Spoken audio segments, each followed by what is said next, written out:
Student start करने जा रहे हैं प्री बोर्ड एग्जामिनेशन 22-23 का ये क्वेश्चन पेपर है सब्जेक्ट मैथ्स स्टैंडर्ड का क्लास 10th के लिए। तो इसका सोल्यूशन करने जा रहे हैं हम, तो ध्यान से देखिए।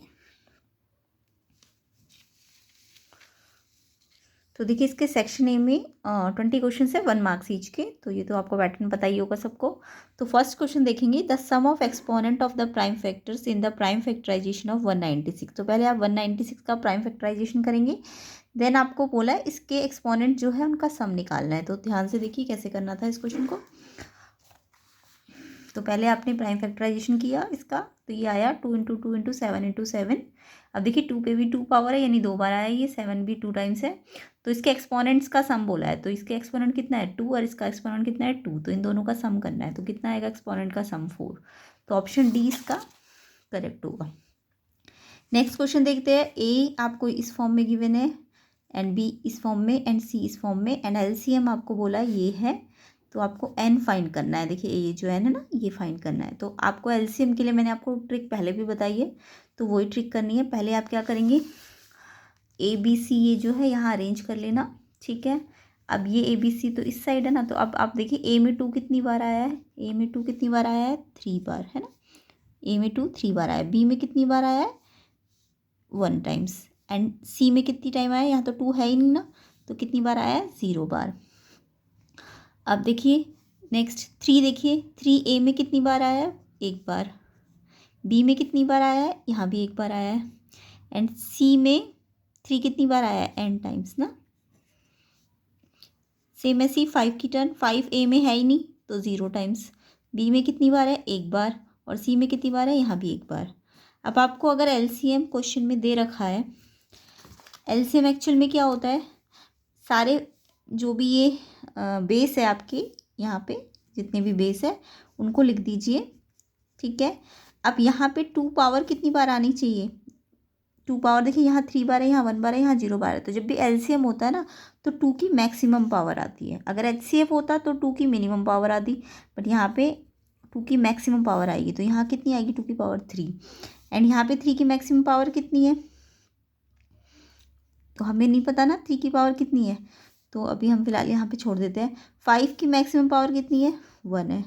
अब आपको इसका एलसीएम कितना दिया हुआ है क्वेश्चन में, तो अगर मैं इसे कंपेयर करूँ 2 की पावर 3 इंटू 3 की पावर 2 इंटू कितना दिया हुआ है 5, तो हमारे अकॉर्डिंग ये एलसीएम आना चाहिए 3 की पावर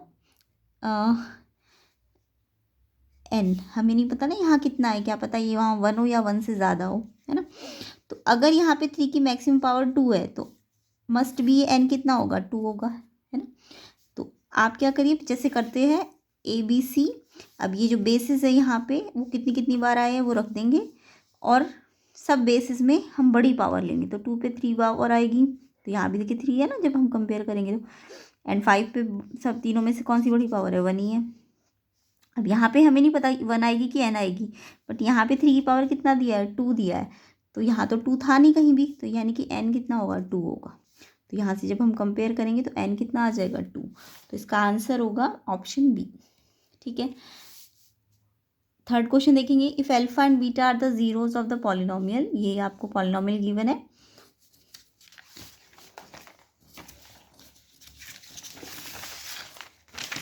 तो इसमें आपको एक कंडीशन दे दी alpha beta equal to alpha plus beta, आपको पी फाइंड करना है।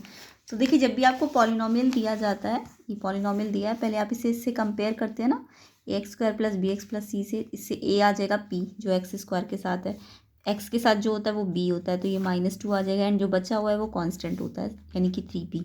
अब आपको पॉलिनोमियल से ये करना आता है, अल्फा प्लस बीटा का सम कितना होता है -b/a। अब b यहाँ से रख लीजिए -2 है, एंड a आपका p है, और यहाँ भी माइनस और इधर भी माइनस है ना, तो प्लस हो जाएगा। सेम ऐसी अल्फा बीटा कितना होता है, रूट प्रोडक्ट ऑफ रूट क्या होता है c/a, यहाँ से हमने c को रखा 3p और p, तो ये आ गया 3। अब आप कंडीशन लगा दीजिए क्वेश्चन में जो दी हुई है, अल्फा प्लस बीटा कितना है 2/p, ये इक्वल है अल्फा बीटा, ये कितना आया 3। अब यहाँ से p को क्रॉस मल्टीप्लाई करके निकालेंगे तो 2/3 इसका आंसर होगा। ऑप्शन बी आपका इसमें करेक्ट होगा। नेक्स्ट क्वेश्चन देखते हैं, question number 4, if the pair of linear equations, ये फर्स्ट पेयर, ये फर्स्ट है और ये सेकंड वाला है, तो ये आपको पता ना a1x plus b1y plus c1 equal to 0, तो ये फॉर्म होती है इसकी। ऐसे ये a2x plus b2y plus c2 equals to 0। तो इससे आप a1 b1 c1 और a2 b2 c2 निकाल लेंगे कंपेयर करके। अब आपको बोला इनफाइनाइट नंबर ऑफ सोल्यूशन है, तो इनफाइनाइट नंबर ऑफ सोल्यूशन के लिए कंडीशन देखेंगे कौन सी होती है। तो इसके लिए होता है a1 by b1 equal to a2 by b2 equal to c1 by c2। तो जब भी इनफाइनाइट नंबर ऑफ सोल्यूशन बोले या फिर कोइंसिडेंट लाइन बोले, लाइन्स कैसी है कोइंसिडेंट, तो ये कंडीशन लगानी होती है। मैनी सोल्यूशन ही कहते हैं इसको, है ना। तो अब आप इसमें a1 क्या है जो ये वाला है x के साथ, b1 क्या है जो इस वाले x के साथ होता है ना। सेम ऐसे ये b1 होता है, ये b2 होता है, ये c1 होता है और ये c2 होता है। एक्स वाई नहीं लेते इसमें, ठीक है। तो a1 सिर्फ ये है। ऐसे ही a2 क्या है 2, b1 क्या है 3, ये क्या है -3 एंड c1 -5 एंड ये +5। ये ध्यान रखना c1 या तो दोनों इस साइड होने चाहिए या इस साइड होने चाहिए। ये नहीं कि एक इधर होगा और दूसरा इधर होगा, दोनों को आपको या तो इधर रखना है या इधर रखना है, ठीक है। अब इस कंडीशन में रख देंगे। अब यहाँ से ये भी इसके इक्वल हो सकता है और ये भी इसके इक्वल हो सकता है, तो आप कहीं से भी के को निकाल सकते हैं। तो यहाँ इसको इसके इक्वल रखेंगे तो क्रॉस मल्टीप्लाई हो जाएगा ना, तो 2 1 ज़ा 2। अब ये माइनस इस 2 पे आ जाएगा क्योंकि एक ही माइनस है। अब के लिए सॉल्व कर लेना है। 3 के ये +1 यहाँ के -1 हो जाएगा, तो के की वैल्यू 3/3 करोगे तो -1 आ जाएगी। तो इसका आंसर आपको ऑप्शन डी में मिल जाएगा। नेक्स्ट क्वेश्चन देखते हैं। If one root of the equation is 3 times the other, तो आपको देखना है क्या रिलेशन निकल के आता है। तो ये क्वेश्चन थोड़ा सा आपको सॉल्व करके देखना पड़ेगा। तो देखिए ये अगर क्वाड्रेटिक इक्वेशन है हमारे पास और बोला है कि एक रूट 3 टाइम्स द अदर है, तो आपको पता है रूट क्या होता है क्वाड्रेटिक इक्वेशन के, अल्फा और बीटा, है ना। तो मान लीजिए जो सेकंड रूट है बीटा वो 3 टाइम्स है अल्फा का, ठीक है। अब आपको कोई क्वाड्रेटिक इक्वेशन दी है तो आपको पता है अल्फा प्लस बीटा क्या होता है -b/a। तो यहाँ तो b और a ही है ना, यही है तो यही रख देंगे। और उसके बाद अल्फा बीटा क्या होता है c/a। ये तो आपको जनरल फॉर्म ही दी है ना, तो सिंपल यहीं से -b/a और c/a आ जाएगा। अब आप बीटा के प्लेस में जो आपने क्वेश्चन में कंडीशन दी है 3 अल्फा, वो यहाँ पे भी रखेंगे और इस साइड भी रखेंगे। अब यहाँ सॉल्व करेंगे तो अल्फा प्लस 3 अल्फा 4 अल्फा ये आ गया। अब यहाँ से अल्फा पुट निकाल लीजिए, आप 4 को यहाँ लेके डिवाइड कर दीजिए और ये अल्फा इधर पुट कर देना क्योंकि 3 अल्फा स्क्वायर हो गया ना, तो अल्फा की वैल्यू यहाँ रख देनी है यहाँ से निकाल के। अब ये देखिए b माइनस है तो स्क्वायर प्लस हो जाएगा, है ना, और 4a पे भी स्क्वायर है तो 16a स्क्वायर एंड ये c/a तो एज इट इज़ रहेगा। एक a से आप इस a को कैंसिल भी कर सकते हो, तो यहाँ एक a बच जाएगा। इंटू में है ना, ये भी इंटू में और ये भी इंटू में, या डिवाइड में तो कैंसिल हो सकते हैं, या फिर आप इसको यहाँ लेके आइए ए को तो भी कैंसिल हो जाएंगे। अब देखिए क्रॉस मल्टीप्लाई कर दीजिए, ये तो 3b स्क्वायर हो जाएगा और ये इससे मल्टीप्लाई होगा तो 16ac। ये कंडीशन आपको दी हुई थी ना, कौन से ऑप्शन में दी है, ऑप्शन सी में, तो ऑप्शन सी इसका आंसर होगा, ठीक है। तो इस तरीके से हमें ये क्वेश्चन करना था। नेक्स्ट क्वेश्चन देख लेते हैं, क्वेश्चन नंबर 6। तो A vertical stick 20 meter long cast a shadow 10 meter long on the ground. At the same time a tower cast a shadow 50 meter long on the ground. The height of the tower. तो एक stick है जिसकी shadow 10 metre है, तो इसका अगर हम diagram देखें तो ये स्टिक है 20 मीटर की और इसकी शेडो यहाँ बनेगी ना, तो ये 10 मीटर है। सेम टाइम पे, यानी कि सेम टाइम का मतलब यहीं पे सन है पहले भी, है ना। तो अब ये सेम टाइम का मतलब इसी लाइन पे आप टावर ले लो एक, इसी लाइन पे, और इस टावर की शेडो बोलिए 50 मीटर है। तो आपको दिख रहा है ये वाला ट्राइंगल और ये वाला ट्राइंगल सिमिलर ट्राइंगल है ना। तो सिमिलर ट्राइंगल में क्या होता है, अगर मैंने इसकी वाली साइड ली छोटे वाले की, तो बड़े वाले की भी लेनी पड़ेगी सेम साइड, है ना, क्योंकि ये एंगल कॉमन है। तो ये अपॉन, जब भी लाइन पैरेलल चले तो कैसे करते हैं, ये अपॉन बड़े वाले का, फिर ये अपॉन ये, तो ये रखा हमने। तो x की वैल्यू क्रॉस मल्टीप्लाई करके कितनी आ जाएगी 100। तो यानी कि ये x तो हमारा इस हाइट ऑफ टावर था ना, तो कितना आ जाएगा 100 मीटर। तो सिमिलर ट्राइंगल का फॉर्मूला या जो बेसिक प्रोपोर्शनल थ्योरम होती है वो लगानी थी इसमें। तो इसका आंसर 100 मीटर आ जाएगा, ठीक है। क्वेश्चन नंबर 7 देखते हैं। तो ये सारे MCQs है, वैसे तो थोड़ा बहुत आपको शॉर्ट में करना होता है, बट कैलकुलेशंस वगैरह आपको ना, अगर क्वेश्चन आते होंगे तो आप जल्दी जल्दी साइड में कर सकते हैं एंड आंसर पे टिक कर सकते हैं। तो ये कैलकुलेशन अगर सब्जेक्टिव है क्वेश्चन, अगर ये MCQ में नहीं आता तब तो प्रॉपर ऐसे करना है, अदरवाइज़ ये सारी कैलकुलेशंस आप शॉर्ट में साइड में करके आंसर पे टिक करेंगे। ठीक है। नेक्स्ट क्वेश्चन देखते हैं। ट्राइंगल ए बी सी, ए में ए बी आपको 3 दिया है, बी सी 2 दिया है एंड ए सी बी 2.5 दिया है, यानी कि ट्राइंगल ए बी सी की तीनों साइड्स दी हैं और आपको कंडीशन दे दी A B C triangle similar है ट्राइंगल डी ई एफ के। तो पहले आप सिमिलर ट्राइंगल बना लीजिए। तो देखिए question number 7, triangle A B C की तीनों साइड्स दी है, आपको बोला ए बी सी सिमिलर है डी ई एफ के, है ना। तो ए बी सी अगर सिमिलर है डी ई एफ के तो इसको भी ऐसे ही अरेंज कर दिए, ए बी सी ऐसे लिखा है तो डी ई एफ भी ऐसे अरेंज करना है। अब आपको ये ई एफ 4 दी हुई है, ठीक है। क्वेश्चन में ई एफ कितनी दी हुई है 4 और इस ट्राइंगल डी ई एफ का पेरीमीटर निकालना है। तो पेरीमीटर तो तब आएगा जब ये एक्स और वाई भी पता होंगे, है ना, क्योंकि तीनों का सम ही तो करके पेरीमीटर आएगा। तो आपको अगर ये ट्राइंगल सिमिलर दिया है तो आपको पता होना चाहिए सिमिलर ट्राइंगल के साइड्स के रेशो इक्वल होते हैं, ठीक है। तो हम अगर ट्राइंगल सिमिलर है तो हम साइड सिमिलरिटी से क्या कर सकते हैं, सारे जो कॉरस्पॉन्डिंग साइड है उनके रेशो इक्वल कर सकते हैं। तो अगर मैं इसकी ए बी लूँगी तो सोचिए इसकी क्या लेनी पड़ेगी डी ई, क्योंकि यही तो कॉरस्पॉन्डिंग बना रही है ए बी के साथ डी ई। उसके बाद अगर हम इसकी बी सी लेते हैं इसकी तो इसकी क्या लेनी पड़ेगी ई एफ, है ना। और अगर इसकी ए सी लेते हैं तो इसकी क्या लेनी पड़ेगी डी एफ। अब आपको देखिए ए बी बी सी और ए सी तो तीनों मालूम है और डी ई एफ और डी एफ में ये मालूम है ना, डी ई एक्स है, ये 4 है, ये वाई है। अब यहाँ से आप अगर ये तीनों रेशो इक्वल है तो या तो इसको इससे इक्वल रख के एक्स निकाल लीजिए और एक बार इसको इसके इक्वल रख के वाई निकाल लीजिए। तो 3/x को जब 2/4 के इक्वल रखेंगे तो ये कैंसिल हो गए 1/2, तो क्रॉस मल्टीप्लाई करेंगे तो x आ जाएगा 6। सेम ऐसे ही ये 1/2 हो जाएगा, क्रॉस मल्टीप्लाई करेंगे तो y की वैल्यू आ जाएगी 5। अब आपको पेरीमीटर निकालना था तो जो भी ये तीनों का आया है टोटल 4 + 6 + 5 ये आ गया ना x और y, तो यहाँ रखेंगे तो 15 सेंटीमीटर इसका आंसर आएगा। तो इसका आंसर आपको ऑप्शन नंबर जो बी है इसका करेक्ट होगा, ठीक है। तो इस तरीके से करना है बस आपको। सिमिलर ट्राइंगल में अगर साइड्स दी होती है ना तो आपको पता होना चाहिए कॉरस्पॉन्डिंग साइड कैसे बनानी। तो अगर ए बी सी को मैंने ऐसे लिखा है तो डी एफ को भी ऐसे लिखना है। और फिर देखिए इसी से पता चल जाता है, ए बी शुरू के 2 वर्टेक्स लिए तो इसके भी शुरू के 2 वर्टेक्स लेंगे डी ई, इनका रेशो, फिर बी सी का ई एफ के साथ रेशो, फिर ए सी का डी एफ के साथ, और फिर तो एक्स वाई निकालना है और फिर पेरीमीटर निकालना है। नेक्स्ट क्वेश्चन देख लेते हैं। Question number 8, from a point P which is at a distance 13 centimetre from the centre O of a circle, radius 5 centimetre given है और pair of tangent P Q P R जो है बनाए गए same point P से और area of quadrilateral बनाना है। तो आपको डायग्राम अगर बन गया तो सिंपल क्वेश्चन भी सॉल्व हो जाएगा। तो आपको क्या बोला है, एक पॉइंट P जो कि कितना सेंटर ओ से 13 सेंटीमीटर डिस्टेंस अवे है। तो ये O सेंटर से P पॉइंट कितना दूर है 13 सेंटीमीटर, है ना, ये इसकी लेंथ 13 है। और फिर रेडियस भी दी हुई है यहाँ से यहाँ देखो, अगर ये इन्होंने बोला P Q and P R tangent है तो पी से टेंजेंट क्या होती है, सर्कल को टच करते हुए जाती है ऐसे, और सेम पॉइंट से अगर एक्सटीरियर पॉइंट से 2 टेंजेंट हो तो आपको पता होना चाहिए बराबर भी होती है ना। और ये भी टेंजेंट की एक प्रॉपर्टी होती है कि जो रेडियस होती है ये पॉइंट ऑफ कॉन्टैक्ट पे, ये पॉइंट ऑफ कॉन्टैक्ट है इस पर 90 डिग्री बनाती है, ये रेडियस इस पॉइंट ऑफ कॉन्टैक्ट पे 90 बनाएगी। तो ये भी टेंजेंट है, ये भी टेंजेंट है, तो ये रेडियस इस पर 90 डिग्री बनाएगी, तो ये लिख देना है, ठीक है। और टेंजेंट भी सेम पॉइंट से इक्वल होती है। अब आपको दिख रहा है कि ये एक राइट ट्रायंगल है ना, ये राइट एंगल यहाँ पे है, तो ये राइट के अपोजिट जो साइड होती है वो हाइपोटेन्यूज होती है, ये हाइपोटेन्यूज है। तो इस ट्रायंगल में देखिए आपको ये पता है, ये पता है, तो ये बेस निकल जाएगा ना, तो पाइथागोरस लगा देना।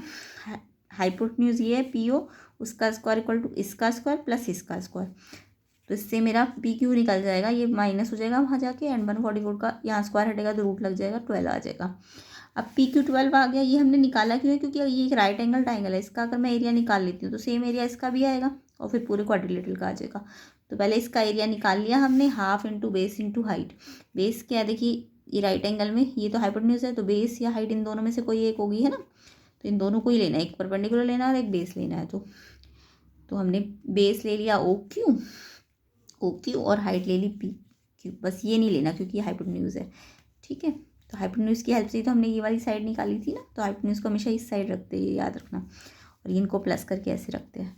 अब देखिए 5 × 12, तो ये 2 6 तो 30 आ गया। अभी तो जस्ट मैंने इस ट्राइंगल का निकाला है, सेम इतना ही तो इसका भी आएगा, तो पूरे क्वाड्रिलेटरल का निकालने के लिए डबल कर देना इसका, तो 60 आ जाएगा। तो इस तरीके से इसका आंसर है 60, ऑप्शन ई। नेक्स्ट क्वेश्चन देखिए, if the point P X Y is the equidistance from this and this, then आपको ये कंडीशन देखनी है क्या आएगी। तो इक्विडिस्टेंस का क्वेश्चन भी कोऑर्डिनेट ज्योमेट्री में मोस्टली बच्चों को आता ही होगा। तो पॉइंट पी और इक्विडिस्टेंस है ना, तो पॉइंट पी को तो आप ऊपर लिख लीजिए, जो इक्वी डिस्टेंस पॉइंट होता है वो यहाँ लिखेंगे, और जो जिससे इक्वी डिस्टेंस है वो साइड में लिखेंगे। ठीक है, जहाँ भी एंड लगा होगा ना उन पॉइंट्स को इधर रखना है, और जो इक्वी डिस्टेंस पॉइंट है वो अलग रखना है। अब आपको पता है ये वाला पॉइंट इससे डिस्टेंस और इससे डिस्टेंस यानी P A distance P B distance के इक्वल है। अब पी ए डिस्टेंस निकालने के लिए आप डिस्टेंस फॉर्मूला लगाइए। क्या होता है डिस्टेंस फॉर्मूला? ये एक्स का एक्स से माइनस कीजिए, उसका स्क्वायर करिए, फिर वाई वाला वाई से माइनस कीजिए, उससे इसको स्क्वायर करेंगे, प्लस करेंगे एंड देन रूट करेंगे। सेम ऐसे यहाँ पे भी डिस्टेंस फॉर्मूला लगा देंगे। एक्स में से जब मैं -1 माइनस करूँगी, क्योंकि फॉर्मूला तो डिस्टेंस फॉर्मूला क्या होता है, x2 में से x1 माइनस करते हैं उसका होल स्क्वायर, फिर y2 में से y1 माइनस करते हैं उसका होल स्क्वायर, और फिर लास्ट में रूट भी करते हैं ना। तो जब आप इसमें से इस x को माइनस करेंगी तो माइनस माइनस क्या हो जाएगा, प्लस हो जाएगा ना, और फिर उसके बाद स्क्वायर लग जाएगा। फिर ऐसी y2 क्या है, y और ये माइनस करूँगी, यहाँ तो प्लस का साइन है तो ये माइनस एज इट इज़ रहेगा, क्योंकि यहाँ माइनस है। अगर ऑलरेडी इसमें माइनस होता तो फिर माइनस प्लस बन जाता है। ठीक है, अब ये रूट हटाना है अगर, तो स्क्वायरिंग कर देना दोनों साइड, तो रूट हट जाएंगे। अब आपको आइडेंटिटी खोलनी आती है, a - b का होल स्क्वायर।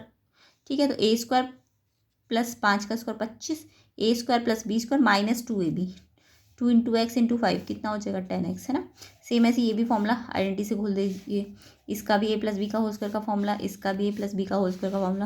अब देखिए X square plus Y square दोनों साइड सेम साइन पे है, तो ये चाहे तो आप यहाँ लाएंगे प्लस एक्स स्क्वायर, तो यहाँ के माइनस एक्स स्क्वायर होकर कट जाएगा, या तो डायरेक्ट काट देना इसको, एक्स स्क्वायर को एक्स स्क्वायर से, वाई स्क्वायर को वाई स्क्वायर से। जब भी इक्वल साइड में दोनों सेम साइन के सेम नंबर होते हैं, सेम टर्म्स होती है, लाइक टर्म्स होती है, वो कैंसिल हो जाती है। अब देखिए यहाँ पे x वाला ये है, अब ये वाला x वाला यहाँ लाएंगे तो माइनस हो जाएगा, फिर y वाला माइनस में, ऑलरेडी ये माइनस में है तो यहीं रखेंगे ऐसी, बट ये वाला y है इधर लाएंगे तो इसका साइन चेंज हो जाएगा। इधर नंबर प्लस 25 और 26 है, इस इधर से कितने लाएंगे 25 और 1 26 माइनस हो जाएगा, इस साइड 0 बचेगा।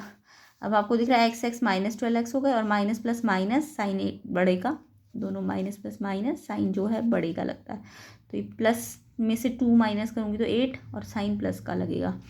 अब देखिए ये 12x और 8y, ये माइनस का आ गया तो उसकी साइड चेंज कर दी मैंने, तो ये प्लस का हो गया और ये माइनस का हो गया।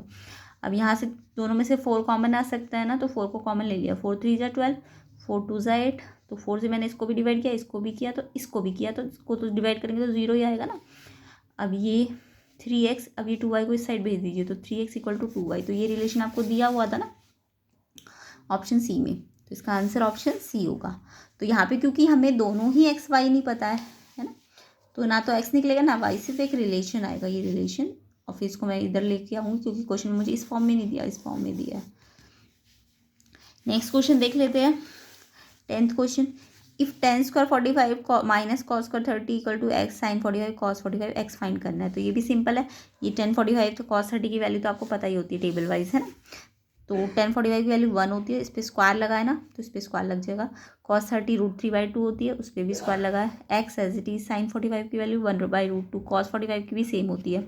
अब 1/√2 को 1/√2 से मल्टीप्लाई करोगे तो रूल आपको पता है 1 1 जा 1, और √2 सेम रूट को अगर 2 बार मल्टीप्लाई कर दे तो रूट हट जाता है। अब 1 में से माइनस, अभी देखिए √3 पे स्क्वायर है तो फिर से रूट हट जाएगा, है ना, 3 हो जाएगा, और 2 पे स्क्वायर है तो 4 हो जाएगा। 1 में से माइनस कीजिए 3/4 एलसीएम लेके, तो ये आ जाएगा 1/4, एंड ये x इंटू हाफ है, ये हाफ यहाँ के यहाँ आएगा तो 2/1 हो जाएगा ना, हाफ यहाँ अगर 2 डिवाइड हो रहा है तो इस साइड आके मल्टीप्लाई हो जाएगा, तो 2/4 को सॉल्व करेंगे तो 1/2 इसका आंसर होगा x का, तो इसका ऑप्शन डी करेक्ट होगा। नेक्स्ट क्वेश्चन देख लेते हैं, क्वेश्चन नंबर 11। तो देखिए ऐसा क्वेश्चन, अगर आपने ट्रिग्नोमेट्री में थोड़े एक्स्ट्रा क्वेश्चंस किए होंगे तो ये क्वेश्चन आपने किया होगा। अगर x ये दिया है एंड y ये दिया है एंड z ये दिया है तो कैसे, कौन सी कंडीशन लगेगी। तो वैसे तो आप इन चारों कंडीशंस पे रख के देख लेना कि कौन सी कंडीशन करके r² के इक्वल आ रहा है। तो अगर मैंने x² को y² से ऐड किया, देखो x² से x² प्लस y² किया, तो जब इसका स्क्वायर करूँगी तो इस पर भी स्क्वायर लगेगा, इस पर भी लगेगा, और इस पर भी स्क्वायर लगेगा, लग जाएगा, है ना। सेम ऐसे वाई पे स्क्वायर करोगे तो इस पर भी स्क्वायर, इस पर भी स्क्वायर, इस पर भी स्क्वायर, ठीक है।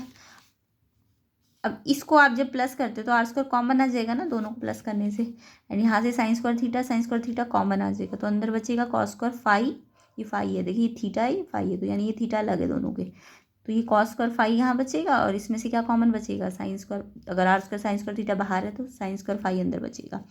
अब ये आपको पता है cos square phi plus sine square phi, यानी कि अगर cos का थीटा यहाँ भी वही है और यहाँ भी वही है और स्क्वायर लगा है दोनों में और बीच में प्लस है, तो cos square theta plus sine square theta 1 होता है, ये आइडेंटिटी होती है। तो इसको हमने सॉल्व किया तो हमारे पास सिर्फ R square sine square theta है। तो आप सोचिए जेड स्क्वायर को आपको प्लस करके साइन स्क्वायर थीटा प्लस करोगे तो कॉस स्क्वायर थीटा आइडेंटिटी बन जाएगी ना, माइनस करके तो sign square theta minus cos square theta identity नहीं बनती है। तो यानी कि इसको जेड स्क्वायर को भी आपको क्या करना पड़ेगा, प्लस ही करना पड़ेगा। तो आर स्क्वायर फिर से कॉमन आ जाएगा, इसमें से साइन स्क्वायर थीटा बचेगा, इसमें से कॉस स्क्वायर थीटा, ये फिर से कितना हो जाएगा 1, तो आर स्क्वायर आ जाएगा आंसर। तो यानी कि जब आपने तीनों को प्लस किया ना, तीनों के स्क्वायर को, तब जाके आपको क्या मिलेगा, आर स्क्वायर। तो यानी ये ऑप्शन कौन से ऑप्शन में दिया हुआ था, ऑप्शन ए में। नेक्स्ट क्वेश्चन देख लेते हैं। If triangle A B C is right angle at C then the value of cos A plus B.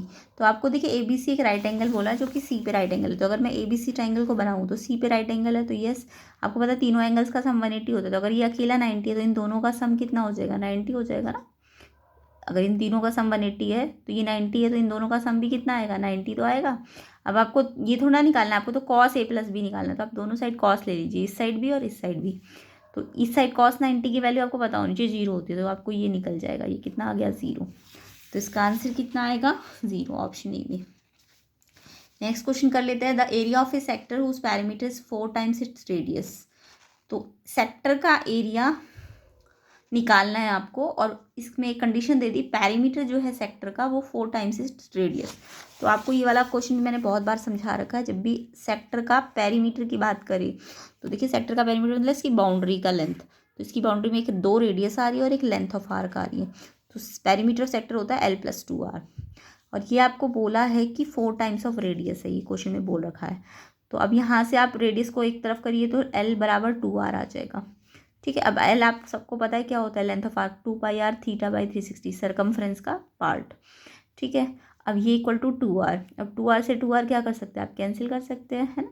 तो अगर ये डिवाइड में कैंसिल हो तो यहाँ 1 बचता है।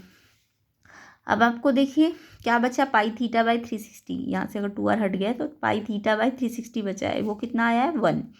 अब आपको क्या निकालना है, एरिया निकालना है ना सेक्टर का।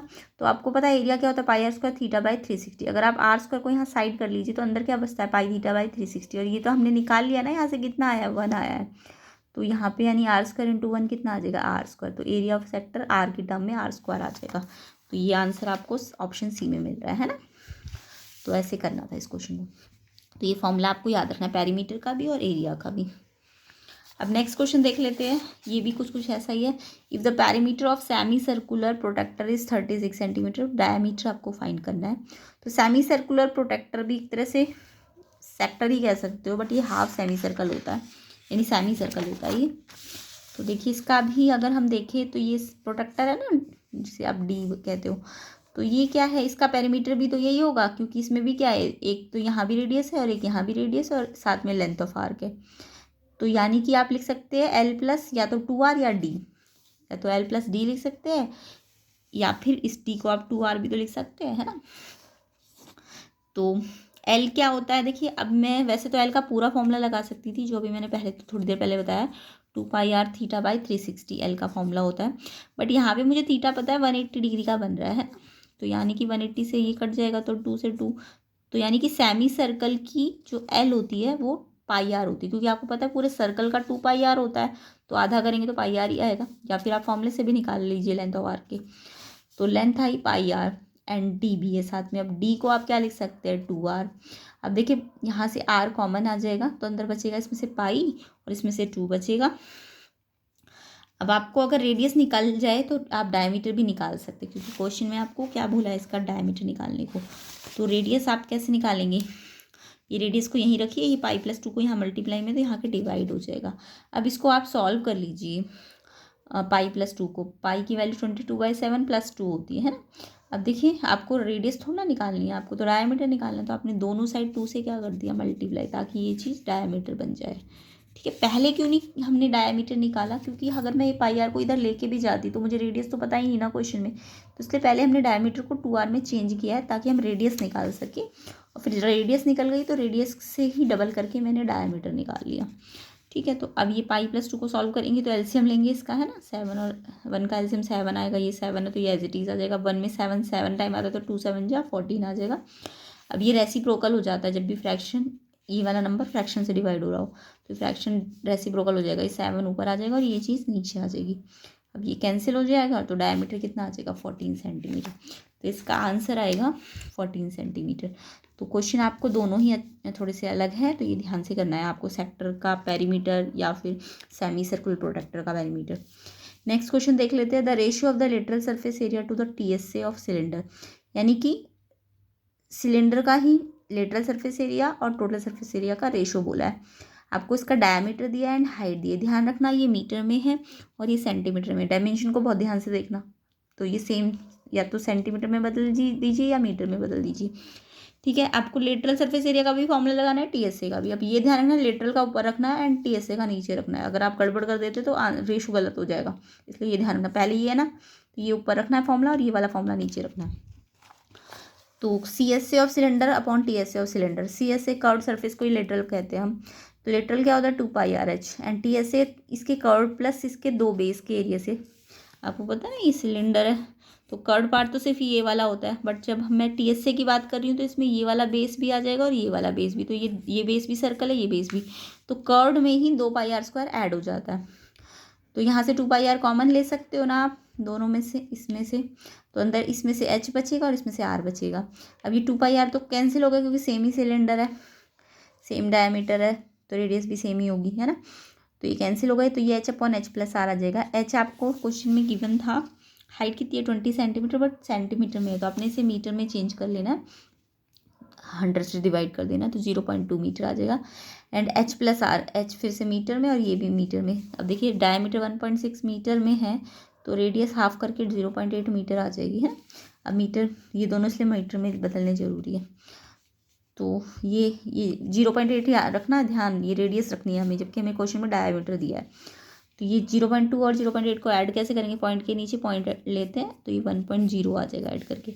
तो 1.0 डेसिमल से डेसिमल हट जाएगा तो 2/10 यानी कि 1:5 इसका आंसर हो जाएगा, ठीक है। तो इसका आंसर आपको मिलेगा ऑप्शन नंबर बी में। नेक्स्ट क्वेश्चन देख लेते हैं। For a frequency distribution median आपको 150 गिवन है, मॉड आपको 154 गिवन है, मीन निकालना है। तो जब भी आपको तीनों चीज़ें दी हो ना, मीन मीडियन मॉड, तो आप means of central tendency, relationship between means of central tendency लगाएंगे। तो मीन्स ऑफ सेंट्रल टेंडेंसी कौन कौन से होते हैं, मीन मीडियन मॉड, इनमें ये रिलेशनशिप होती है। फॉर्मूला याद रखना है आपको, मॉड होता है 3 मीडियन माइनस 2 मीन।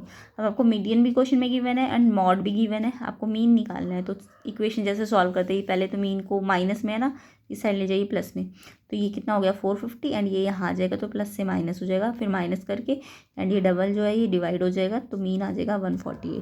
तो इस फॉर्मूले के अकॉर्डिंग हम मीन मीडियन मॉड निकाल सकते हैं, ठीक है। तो इसका आंसर आएगा 148 ऑप्शन सी में। नेक्स्ट क्वेश्चन देख लेते हैं। Consider the following distribution. आपको ये डिस्ट्रीब्यूशन गिवन है, आपको upper limit of median class निकालनी है। तो सबसे पहले मीडियन क्लास निकालनी आनी चाहिए। तो देखिए ये आपको दिख रहा होगा 0 to 5 है, फिर 6 to 11 है। आपको दिख रहा है यहाँ की जो अपर लिमिट है वो यहाँ की अपर लिमिट नहीं, यहाँ की लोअर लिमिट नहीं है। यानी ये जो आपको डिस्ट्रीब्यूशन दिया है ये कैसा है, ये इंक्लूसिव सीरीज़ है, तो इसके ये वाले सेम करने पड़ेंगे। ये जो इसकी अपर लिमिट है इसकी लोअर लिमिट के इक्वल करनी पड़ेगी। तो इसके लिए हम क्या करते हैं, 0.5 यहाँ से तो लेस करते हैं और 0.5 यहाँ पे ऐड करते हैं। तो ये रूल तो 9th में ही सिखा दिया जाता है। तो जब हम ऐसा करेंगे तो 0 में से 0.5 लेस करेंगे तो -0.5 एंड 5 में 0.5 प्लस करेंगे तो 5.5 हो जाएगा। फिर ऐसे 6 में 0.5 लेस करेंगे तो 5.5, यानी जो यहाँ ख़त्म हुआ है वो वहाँ से शुरू हो जाएगा। एंड की लास्ट वाले पे 0.5 प्लस कर देंगे। सेम ऐसी बाकियों के साथ भी करेंगे, ठीक है। अब आपको देखिए मीडियन क्लास निकालने के स्टेप बता देती हूँ। तो सबसे पहले आप मीडियन क्लास निकालने के लिए ना ये फ्रीक्वेंसी जो दी होती है इससे क्यूमुलेटिव निकालते हैं। क्यूमुलेटिव कैसे निकलती है, फर्स्ट की 13 एज इट इज़ आ जाएगी, फिर इसमें ये 10 प्लस कर देना तो 23, फिर 23 में ये 15 प्लस कर देना। या फिर आप ऐसे कर सकते हैं, पहले 13 फिर दोनों को प्लस कर दो, फिर तीनों को प्लस कर दो, फिर चारों को प्लस कर दो, ठीक है। या फिर ऐसे जिगजैग करके भी प्लस कर सकते हो। तो ये 13, फिर 13 में ये 10 प्लस करके 23, फिर इसमें ये प्लस करके 28। तो ये क्यूमुलेटिव फ्रीक्वेंसी बन जाएगी। अब जब आपका ये जो लास्ट आएगी ना क्यूमुलेटिव फ्रीक्वेंसी, जब आप इनका टोटल करोगे तो इसके मैच करना चाहिए। अब ये n क्या होता है, फ्रीक्वेंसी इसका टोटल, तो n/2 निकालना है आपको, 57 का आधा करना है, तो ये आया 28.5। इसको कहाँ पे चेक करना है, CF में। CF की कंडीशन याद रखनी है, n/2 के या तो इक्वल होना चाहिए या ग्रेटर देन होना चाहिए, ठीक है। ये सी एफ लेकिन आपको फॉर्मूले में नहीं रखना होता, जो हम मीडियन का फॉर्मूला लगाते हैं उससे ऊपर वाला सी एफ रखना होता है, बट जब क्लास इंटरवल निकालनी हो तो हम यही वाला सी एफ यूज़ करेंगे। ठीक है, तो ये सी एफ की वैल्यू या तो इक्वल हो n/2 से या उससे बड़ी हो। तो देखो अगर मैं सी एफ को देखूँ तो ये 23 और ये 38 है, तो देखिए 28.5 को चेक करना है ना, यहाँ थोड़ी ना आ रहा है, ये तो कम आ रहा है, तो मुझे ज़्यादा वाला ले लेना। तो ये मेरी ऐसे लाइन लगा देनी है, तो ये जो आई है पूरी, तो सी एफ के सामने जो क्लास इंटरवल आता है ना उसको मीडियन क्लास कहते हैं। क्या कहते हैं? Median class. अब ये मीडियन क्लास आ गई, आपको मीडियन क्लास नहीं पूछी, आपको इसकी अपर लिमिट पूछी है, तो आपको मीडियन क्लास मिल गई ना, तो इसकी अपर लिमिट कौन सी है? ये लोअर होती है या अपर होती है? तो आंसर क्या होगा? 17.5, बी ऑप्शन है। तो ये इंपॉर्टेंट है, मीडियन क्लास कैसे निकाली जाती है, तो ये स्टेप मैंने आपको बता दिए, पहले भी बताए हुए वैसे, अब दोबारा बता दिए। सेकंड 18 क्वेश्चन करते हैं। 2 different coins are toss, 2 coins को हमने टॉस किया है, probability of getting at least 1 head. तो 2 कॉइन्स को जब हम टॉस करेंगे तो देखिए सैम्पल स्पेस क्या बनता है। 2 कॉइन्स के लिए सैम्पल स्पेस या तो दोनों में हेड आएगा, या पहले में हेड दूसरे में टेल, या पहले में टेल दूसरे में हेड, या दोनों में टेल, है ना। अब आपको एटलीस्ट 1 हेड की प्रोबेबिलिटी निकालनी है। तो एटलीस्ट 1 हेड का मतलब क्या होता है कि एक हेड भी हो सकता है और 2 भी हो सकते हैं। एटलीस्ट बोला है ना, तो एक भी हो सकता है और एक से ज़्यादा भी हो सकता है, बट ये तो लास्ट हमने 2 टॉस किए, तो 1 या 2, या तो 1 हेड हो और साथ में 2 हेड भी हो सकते हैं, क्योंकि 2 ही टॉस किए ना, अगर 3 बार टॉस किया होता तो 3 हेड भी चले जाते हैं, बट यहाँ पे एटलीस्ट 1 है तो 1 हेड भी आ सकता है और 2 हेड भी आ सकता है 2 टॉस के केस में। तो एक हेड कहाँ कहाँ है? यहाँ पे आया, यहाँ पे आया और यहाँ पे, सॉरी यहाँ नहीं आया, एक हेड यहाँ आया, एक हेड यहाँ आया, 2 हेड कहाँ पे आए? इसमें आए हैं। तो यानी ऐसे कितने आए हैं? 3 हेड आए, ऐसे 3 आए ना।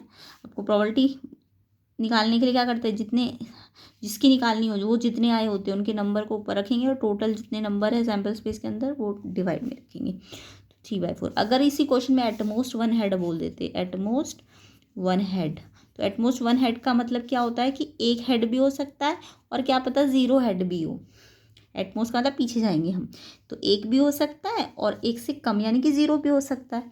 तो एक हेड वाले तो ये दोनों थे, 0 हेड वाला तो ये था ना, तब भी कितना आता आंसर? 3/4। ये 3 होते हैं और टोटल कितने होते? 4। ठीक है, अब नेक्स्ट क्वेश्चन देख लेते हैं।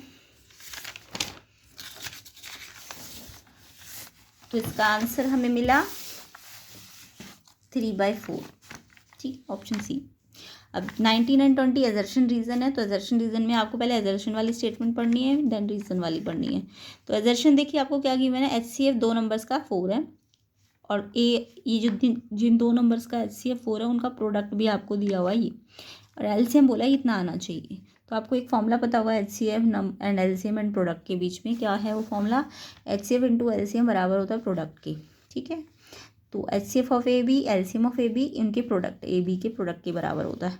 तो HCF ऑफ AB 4 गिवन है, इन प्रोडक्ट भी दिया हुआ है आपको दोनों का, AB का दिया हुआ ना, ये A है ये B है, और LCM अपना निकाल के देखिए। वैसे तो आपको LCM भी दिया हुआ है, बट आपको चेक करना है ना LCM इतना आ रहा है कि नहीं आ रहा, तो LCM आपको निकाल के देख लेना है। तो ये 4 यहाँ मल्टीप्लाई में ना, तो यहाँ के डिवाइड हो जाएगा, तो इसे सॉल्व करना है, कैंसिल होगा, फिर सॉल्व करके आएगा 9696। आपको चेक करना है कि इतना ही आ रहा है, यस इतना ही तो आ रहा है, तो यानी कि एजर्शन वाली स्टेटमेंट तो मेरी ट्रू है। तो पहले मैंने चेकिंग कर ली कि एजर्शन ट्रू है मेरा।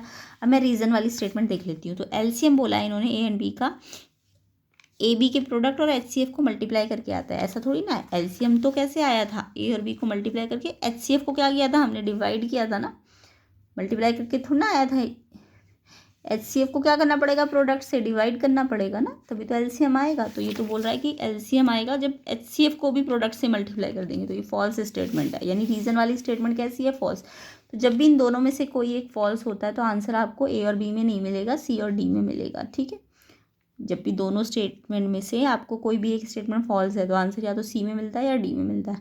अब आपको पता है एजर्शन वाली स्टेटमेंट तो ट्रू है और नीचे वाली फॉल्स है, तो ये वाला जो आंसर है assertion true and reason false, C answer इसका ठीक होगा। ठीक है, अगर दोनों ही ट्रू होते तो आंसर A B में मिल जाता, बट एक भी फॉल्स होगा तो आंसर आपको C या D में मिलता है। तो इस तरीके से एजर्शन रीज़न फर्स्ट हो गया। 20th देख लीजिए, ये भी एजर्शन रीज़न है, तो इसमें भी यही है। एजर्शन की स्टेटमेंट पढ़ लीजिए पहले। पॉइंट P जो है ये डिवाइड कर रहा है, इनको ज्वाइन कर, यानी कि A और B तो क्या है, एंड लगाए तो एंड में है, A एंड B यहाँ एंड में है, और ये P पॉइंट है तीनों के आपको कोऑर्डिनेट्स दिए और आपको बोला है कि ये ना इन दोनों को, ये पॉइंट जो है ये इस रेशो में डिवाइड कर रहा है। तो मेरे को रेशो निकालने को कह रहा है एक तरह से। तो मेरे को ये पॉइंट पता है ना, तो ये पॉइंट क्या होता है, एंड वाले point x1 y1 x2 y2, और जो अंदर वाला पॉइंट होता है जो कि इनको रेशो में डिवाइड कर रहा होता है वो होता है xy। अब आपको रेशो ना पहले निकाल लेना है। इसको रेशो को निकालने के लिए हम इसको m1 m2 रेशो को, ये रेशो आगे वाला ये पीछे वाला ये m1 m2, ये k रेशो 1 है। ठीक है, जब रेशो ना पता हो तो k रेशो 1। अब आप क्या करेंगे, सेक्शन फॉर्मूला लगाएंगे। ये सेक्शन फॉर्मूला होता है, अगर ये वाला x कोऑर्डिनेट निकालना हो तो m1 को x2 से, m2 को x1 से प्लस करते हैं और फिर नीचे m1, पहले m1 को x, देखो ऐसे क्रॉस करना है, m1 को x2 से मल्टीप्लाई, m2 को x1 से, फिर प्लस करना है एंड देन नीचे m1 प्लस m2। तो ये x पॉइंट आ जाता है हमारा। सेम ऐसे ये y पॉइंट कैसे आता है, जब हम m1 को y2 से मल्टीप्लाई करें और m2 को y1 से प्लस करें और फिर नीचे m1 प्लस m2। ठीक है, तो इस तरीके से मैं, अगर ये पॉइंट नहीं पता होता तो ये निकल जाता है सेक्शन फॉर्मूला में, या फिर ये पॉइंट पता हो तो ये रेशो निकल जाता है। ठीक है, तो अब ये सारी वैल्यूज़ हम यहाँ रखेंगे जो जो हमें पता था। m1 को k माना था, k इंटू 3 प्लस 1 इंटू -6 है ना, अपॉन में k प्लस 1। अब इसे क्रॉस मल्टीप्लाई करेंगे, k के लिए सॉल्व करेंगे तो यहाँ से k आया 2/7, इस साइड से भी आप सॉल्व करेंगे तो ये भी 2/7 ही आएगा। तो एक साइड से सॉल्व कर ले सकते हैं आप। तो k ही तो रेशो था ना, 2/7 रेशो 1, यानी कि 1 की तो फिर वैल्यू नहीं रह गई। 2/7 का मतलब 2:7 आ गया, तो रेशो आपको 2:7 ही तो दिया हुआ है। तो यस ठीक है, मैंने ये निकाल के देखा तो मेरा भी 2:7 आ रहा है। तो स्टेटमेंट एजर्शन वाली क्या होगी, ट्रू हो गई। ठीक है, तो ये तो आपकी ट्रू हो गई। अब रीज़न वाली भी देख लेते हैं। अब मैं बोला है कि अगर ए बी एक लाइन है और सी पॉइंट अगर डिवाइड कर रहा है इस लाइन को, ठीक है, m रेशो n पे, तो इसके जो भी कोऑर्डिनेट है x1 y1 x2 y2, तो x कोऑर्डिनेट अभी थोड़ी देर पहले मैंने बताया, सी के कोऑर्डिनेट क्या दिए xy। तो अभी बताया ना कि सी अगर डिवाइड कर रहा है ए बी को इस रेशो में और ये कोऑर्डिनेट्स दिए है, तो ये x कोऑर्डिनेट कैसे आता है, इसको इससे मल्टीप्लाई करके n को x1 से, यही तो कर रहा है ये क्वेश्चन भी, है ना, जो मैंने बताया। तो एक तरह से सेक्शन फॉर्मूला ही तो बता दिया इन्होंने, तभी तो ये रेशो निकलेगा। तो रीज़न वाली स्टेटमेंट भी ठीक है कि ये सी ऐसे ही सी के कोऑर्डिनेट ऐसे ही निकलते हैं सेक्शन फॉर्मूला का यूज़ करके। तो रीज़न वाली स्टेटमेंट भी ट्रू है, और ये रीज़न वाली स्टेटमेंट ही तो इसको एक्सप्लेन कर रही है, तभी तो हमने इसी की हेल्प से तो क्या निकाला है, ये रेशो निकाला इसको ही तो लगा के। तो यानी ये करेक्ट भी है, यानी ये भी ट्रू है और ये भी ट्रू है, और ये इसको एक्सप्लेन भी कर रहा है ना। तो यानी कि जब ये दोनों ट्रू हो तो आंसर ए बी में मिलता है, और अगर ये इसको एक्सप्लेन भी कर रहा हो तो आंसर ए होता है। तो ए आपका इसका आंसर होगा। ठीक है, तो ये एजर्शन रीज़न खत्म होते हैं यहाँ पे। सेक्शन बी हम इसके नेक्स्ट पार्ट पे करेंगे, फिर ऐसे ही सेक्शन सी भी करेंगे। जिस पूरे क्वेश्चन पेपर को आपको यहाँ पे चैनल पे आपको इसका सोल्यूशन मिल जाएगा। चैनल से जुड़े रहना, वीडियो को शेयर कर देना एंड लाइक भी कर देना। एंड प्री बोर्ड की प्रिपरेशन और बोर्ड के पेपर की प्रिपरेशन के लिए चैनल से जुड़े रहिए। ठीक है, तो इसका सेक्शन बी सी आपको नेक्स्ट पार्ट में मिल जाएगा।